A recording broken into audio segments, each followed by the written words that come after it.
রাজ্জাকার খুনের ঘটনার জন্য দায়ী আইএসএফ, অভিযোগ তৃণমূল কংগ্রেস নেতা শওকত মোল্লার। অভিযোগ অস্বীকার করে সিবিআই তদন্তের দাবি আইএসএফ বিধায়ক নওশাদ সিদ্দিকীর। আইএসএফ আশ্রিত সমাজ বিরোধীরা এটা সম্পূর্ণ নওশাদ সিদ্দিকীর মদতে তাকে নৃশংসভাবে গুলি করে এবং তাকে কুপিয়ে খুন করা হয়েছে। আমাদের দুটো মিটিং অ্যাটেন্ড করেছে, মিটিং করে ও বাড়ি ফিরছিল।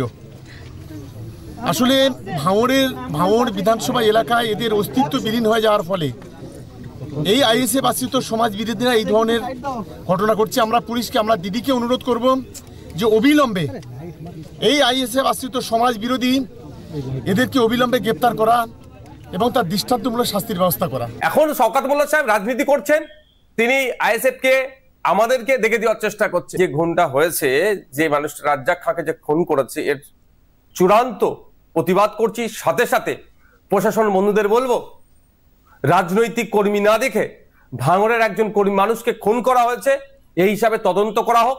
যে বা যারা যুক্ত একটাও না ছাড় পায়, তাদের সর্বোচ্চ শাস্তির ব্যবস্থা করা হোক।